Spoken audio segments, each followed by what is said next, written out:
officializing geoengineering as a solution to global warming that's happening in your town. So it's really important that we let the world know that we do not consent. That we do not consent to this. So either way, John, come up here. Sure. Please. John's an amazing activist. Okay? John keeps his clear. And John does what he can to bring the light to the people. So yeah, give him another round of applause, please.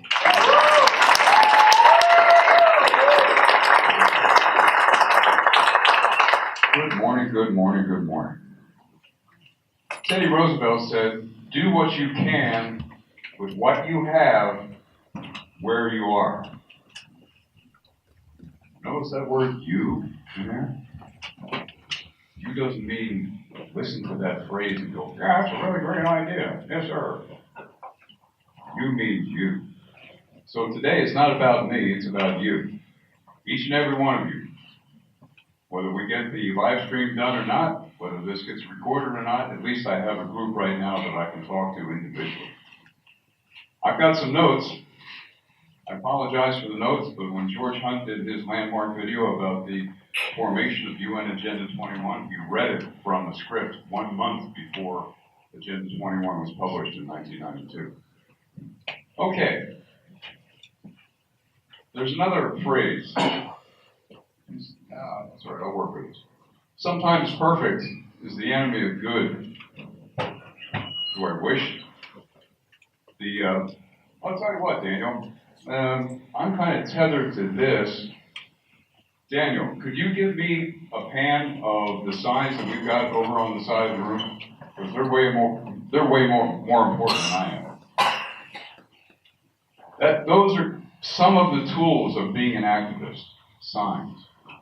You can have them made professionally. The group that I'm a member of in Los Angeles Skywatch, put together some of those, some of the signs up on sticks. And then, of course, the ones that are made, in the moment, they, have a certain look to them. They don't necessarily, the ones on the bottom don't necessarily last through multiple demonstrations. If you get to a certain point where you've got a little bit of money, I really recommend you make the signs that'll take use over and over and over again. But be warned that they're so popular that some of your activists may walk home with them. We have a lot less signs than we used to. I guess it's a testament to how well they're made. Okay. Now, I want to say this also because, once again, this is about you. The one thing that you have that nobody else has is you. Your mind, your voice, your vision, your story. So write and draw and play and dance and build as only you can. That's from Neil Gaiman. Now, the title of what we were going to have up here, but because the electrons don't work, the human's got to go out and do it himself. Experts and activists. There are experts in this community and in each of the issue communities, and there are activists. I'm not an expert, although I can play one on TV. I'm an activist. I'll cover the difference in my world between them. The subtitle of this was Chemtrails, Community, and Common Sense.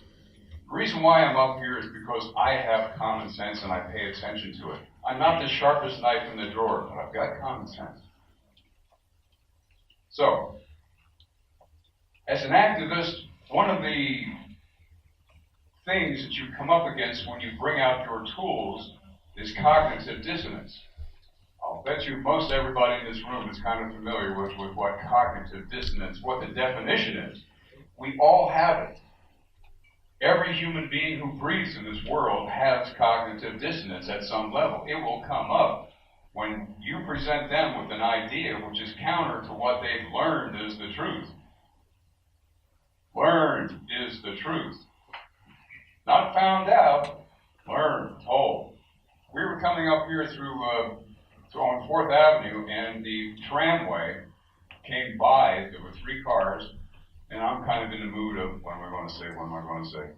And these cars were covered with a sign. There were 3 cars. Each car had a sign. Crave, order, eat. Right? This is university town. Right? And I understand the market that this company is trying to get to. I understand. Hungry college students. But this is what all of us are up against. This is what the people that you want to talk to about what you've learned are up against. Every human on this planet, as far as I can understand, I'm sure Alana will, back this up, is in an energy cage. Right? We're all being hammered 24/7, 365, even 366 on leap year. Energetically, electronically, chemically, biologically, spiritually, you name it, we're all getting hammered. And it's not for our benefit. It's not to make us stronger and better and wiser and faster. It's meant to wear us down, to wear down the vitality of the human race. Oh, once again, I'm an activist. So this is my opinion. It's not necessarily the truth. This is what I've come to find out. And this is what kind of drives when I talk to people, maybe holding a sign or wearing a t-shirt.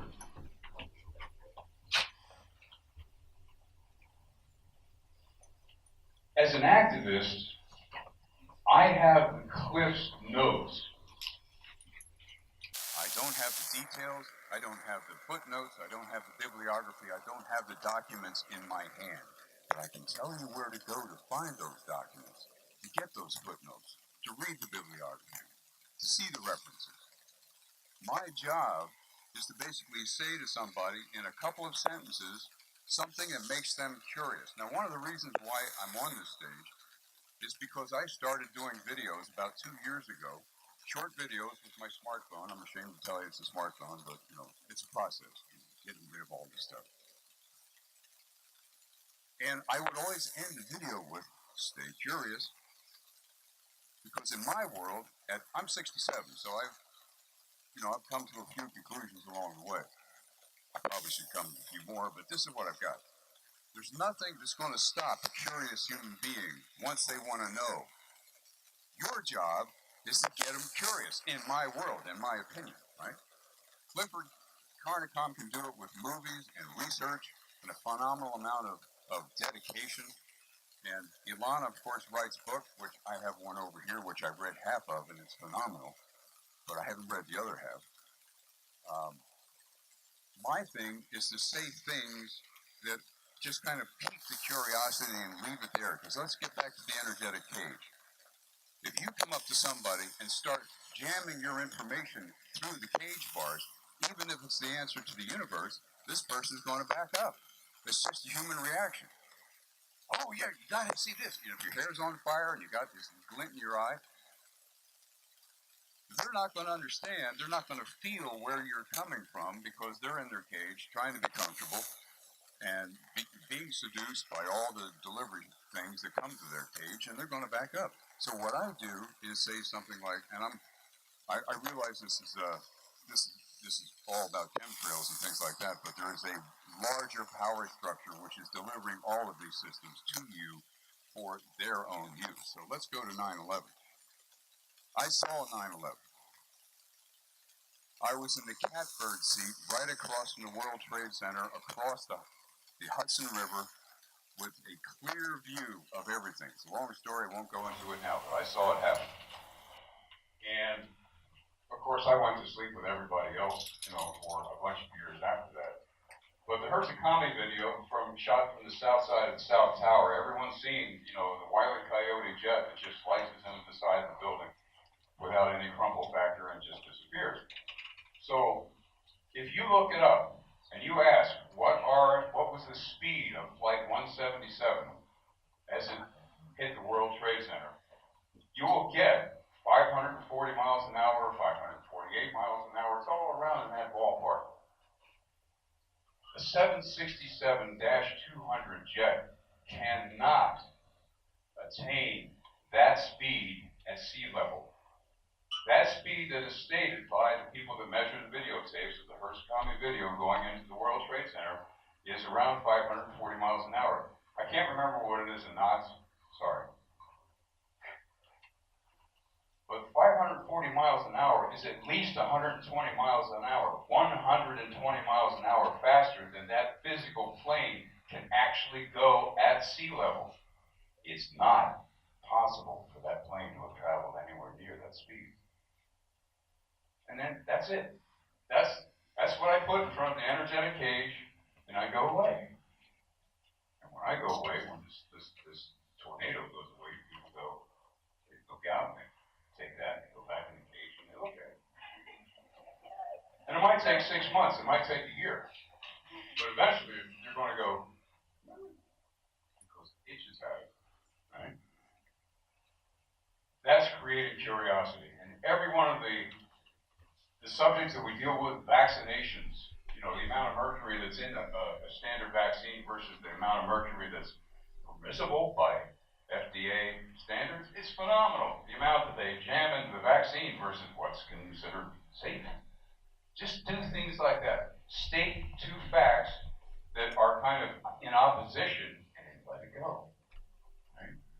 Because practically everybody in this room knows at some level a certain rabbit hole, and I'll get to rabbit holes, that if we went outside, took the camera outside and stopped Joe Sixpack on the street or Mary, a college student, and said one of those or two of those facts, they'd look at you like you're from another planet, right? So you don't jump to the deep facts right away. You give them enough just to sort of pique their interest, right? Here's the other thing about being an activist. You are not an answer person for a particular type of individual that goes, yeah, well, what about this? What about that? How do they do that? Well, why would they do that? I don't understand. It's their families are out here too. Since I'm not the sharpest knife in the drawer, I basically say, I can't answer that question. I wish I could, but I can't. Here's what I know. Right? When George Barnes did the movie Look Up in 2012, his basic approach was, I may not know who, why, or how all this stuff is over my head, but I wanted to stop. Let's start with stopping. Then the who, the why, the how, and all this other stuff can be handled later on. So when people would say, well, why would they do that? I don't know why they do it. I have no idea. I'm playing detective. I'm playing catch up here. But I wanted to stop. That much I do know. I can start with, let's stop this. You apply enough leverage on this system, and the who will come out of the woodwork. Just like the Wizard of Oz will come out of, oh, well, well, those things in the sky, well, they're national security. When that person shows up, by how he looks in person, you'll just look at him and say, oh, you're an evil, evil person. Now, I wish puppy dogs and ice cream for everybody, believe me. I may not seem like that type of guy. I'm more of a knuckle dragger, but I think Patrick has got the right way to go eventually. I really want that. There's also the side of the mechanics right now. The ship is sinking. Save who you can.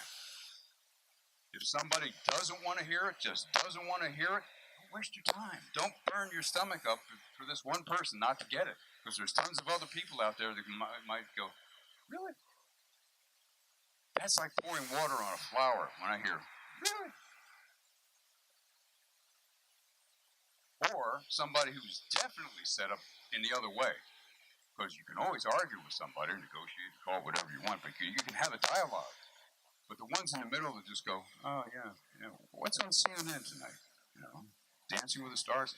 I haven't seen a television personally since 2012, so I don't have current references.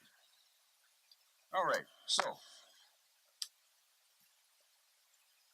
now, being an activist, activism equals connection. In one way, each of us are connected in this room tonight, this afternoon. I stayed up all night to get here, so I'm a little punchy.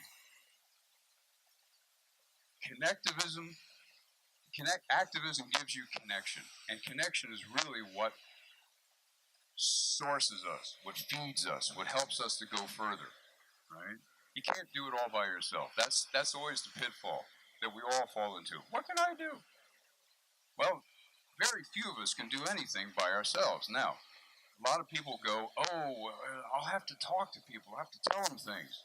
Well, yeah, you will have to talk to people. That's part of what we do in this life. But you don't have to give them the super details that Clifford and Ilana and Patrick and Matt have at their fingertips, right? You just have to tell them a few of those cogent little facts that you kind of found out yourself, right? Now, the easiest way to be an activist is this.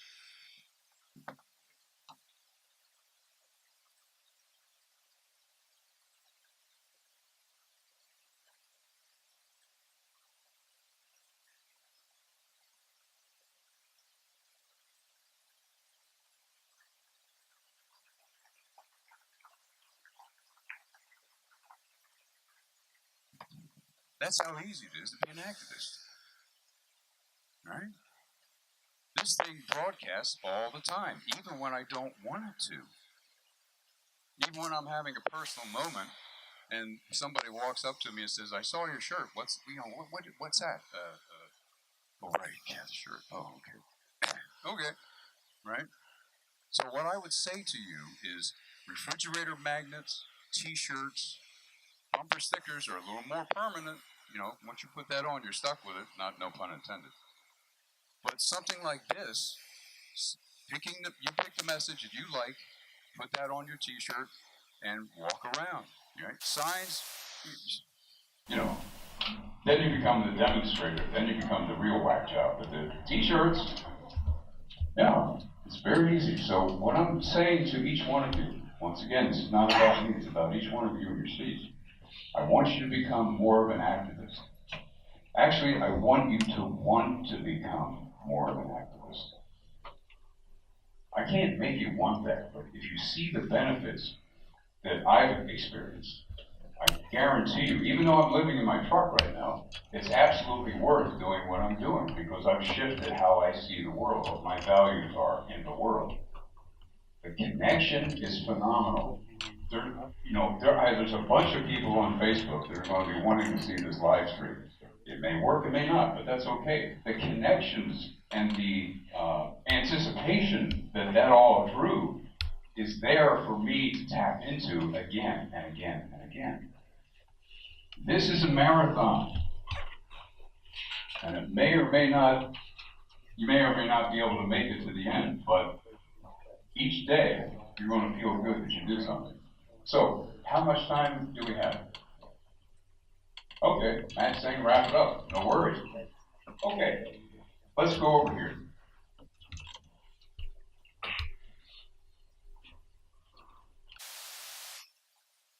When you talk to people about any one of the situations, the issues that we're dealing with, vaccinations, fluoride, GMOs, endocrine disruptors, the Fed, of course, chemtrails, geoengineering, whatever is the popular word that should be used. And don't be afraid of words. Just use whatever word comes up, and you will be eventually get yourself out of the conversation or to move on in the conversation past your choice of definitions. Fracking. No matter what the rabbit hole is that somebody's interested in, see if you can encourage them to go down that rabbit hole, because I have understood and I have found out that all the rabbit holes meet at the bottom. So no matter what it is, give them that shove if you can, the help, and let them go. All right, so are we going to go to Clifford's movie next? Okay. Now, I have to tell you a real quick story. Clifford made his movie in 2005, Aerosol Crimes. In 2005, I was asleep. So I got to the movement in about maybe, I think 2008-9 is when I first looked up in the sky and said, this is not right. Eventually really got started with LA Skywatch in 2012, did a lot of demonstrations after that. I never got to see Clifford's movie. I'm going to be sharing the stage with Clifford. Gotta see the movie, yeah, gotta do this, gotta do that. I looked at the first 3 minutes of Aerosol Crimes this morning at 6:30 in the morning in my van, and I was crying. The first 3 minutes of his movie. Please, everybody, order the movie, find the movie. You know how I got it? Right? Some nut handing out a DVD a long time ago, and I remembered word, and I kept it, and eventually I found it. This is what activism is. Somebody handing out a DVD on a street corner or at a demonstration. This is a seed. This is that piece of information that, is outside of the energetic cage, and then, people take it in. Eventually, I got to this, and I thank you so much for making this. It's just phenomenal. There's a quiet, powerful knowledge in this. And the great thing about what he says in the first 3 minutes is Clifford touched all of what I've been experiencing. And I came to this game much later, much further after that.